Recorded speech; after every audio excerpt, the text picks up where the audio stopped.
नमस्कार दोस्तों, क्या आपको भी कुछ दिनों से करंट लग रहा है? तो दोस्तों, अगर आपको भी कुछ दिनों से करंट लग रहा है तो घबराइए मत। अगर आप न्यूज़ देखते हैं या न्यूज़ पढ़ते हैं तो आपको पता लग जाएगा कि 5G रेडिएशन के कारण आपको करंट लग रहा है। और इसका कारण 5G रेडिएशन में घुसे एटम, इलेक्ट्रॉन और प्रोटॉन के कारण है। तो शायद आपके दफ्तर में नई कुर्सियां आई होंगी, नए कारपेट आए होंगे और इन दोनों के आ जाने के बाद शायद आपको करंट लग रहा होगा। या फिर आप कभी अपने डोर के हैंडल को हाथ लगाएं तो भी करंट लग सकता है। और या फिर एक दूसरे को हाथ लगाएं तो भी स्टैटिक करंट लग सकता है। चाहे फिर कुछ भी करना पड़े, आपका ये स्टैटिक करंट नहीं जा रहा। तो चलिए आपको बताते हैं कि स्टैटिक करंट क्या है, ये आपको क्यों लग रहा है और इससे बचने के क्या उपाय हैं। तो एक बात और दोस्तों, ये स्टैटिक करंट या डिस्चार्ज आपको तब महसूस होता है जब हवा ड्राई होती है या फिर हवा में ह्यूमिडिटी नहीं होती, यानी कि जब बारिशें नहीं होती।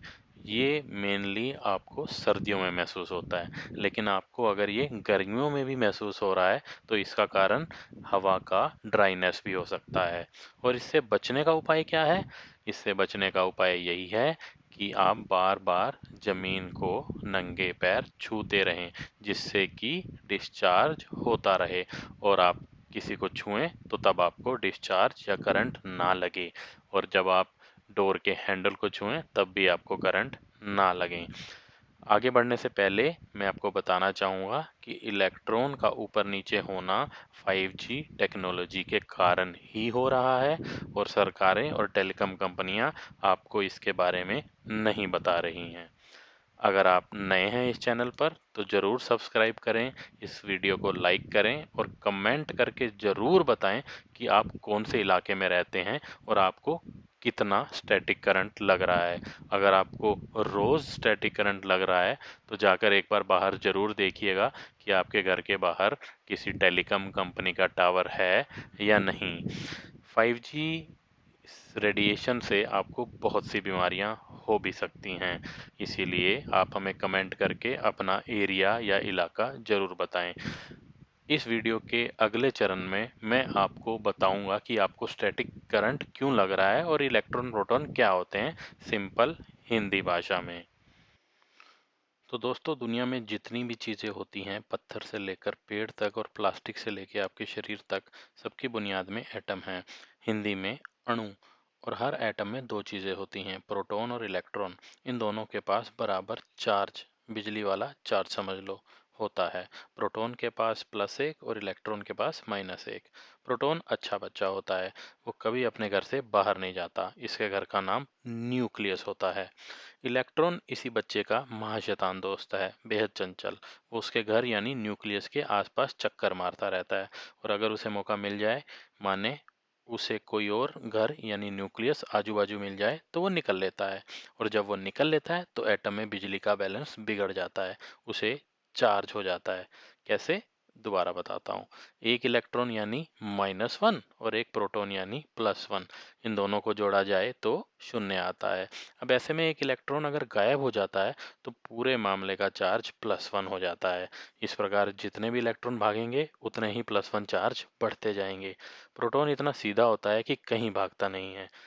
और अगर इसको पॉलिटिकली समझा जाए तो इस बात को गांठ मार लीजिए कि प्रोटॉन मोदी जी हैं, वो 2024 तक कहीं नहीं जाने वाले। और इलेक्ट्रॉन शायद नरेश अग्रवाल हैं, जहां चार्ज दिखता है चल देते हैं, शायद राज्यसभा सीट के लिए। तो एक चीज़ समझिए, जो चीज़ें बिजली की अच्छी कंडक्टर होती हैं जैसे लोहा, वो अपने इलेक्ट्रॉन आसानी से जाने नहीं देती। लेकिन जो ऐसे नहीं हैं, जो खराब कंडक्टर हैं, वो अपने इलेक्ट्रॉन को लेकर सीरियस नहीं होते, वो इसे जाने देते हैं। ये खराब कंडक्टर होते हैं, जैसे आपकी कंघी।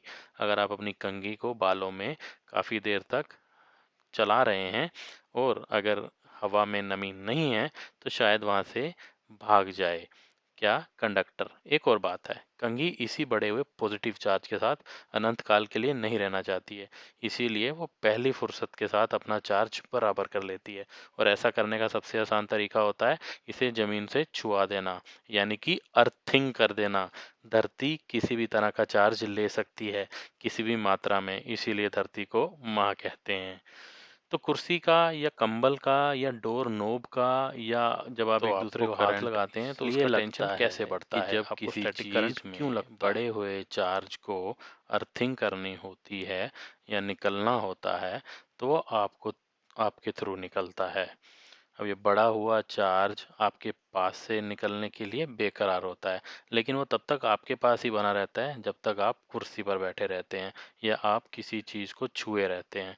जैसे ही आप उठते हैं, चार्ज वापस कुर्सी के पास आ जाता है या डोर नॉब के आप पास आ जाता है। तो कई बार चार्ज कम होता है, कई बार चार्ज ज़्यादा होता है, लेकिन ये इतना नहीं होता कि इसे हम बिजली का करंट मान लें। वैसे इसे असली में डिस्चार्ज कहना चाहिए, इसे करंट नहीं कहना चाहिए।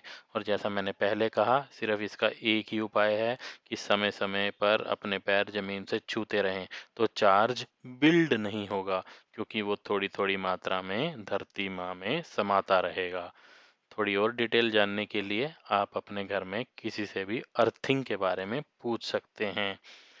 और हाँ, इस चैनल को ज़रूर लाइक कीजिएगा, क्योंकि ऐसे इंटरेस्टिंग और दिलचस्प बातें हम आपको बताते रहेंगे। अगर आपके पास अभी भी कुछ सवाल हैं स्टैटिक करंट के बारे में, इलेक्ट्रॉन, प्रोटॉन, अणु, या फिर किसी और इंटरेस्टिंग टॉपिक के बारे में, तो आप हमें ज़रूर बताएं, क्योंकि टेलीकॉम कंपनियां आपको ये नहीं बताने वाली, कभी भी नहीं। धन्यवाद। Let it go, make my body go. Take our bodies higher and higher.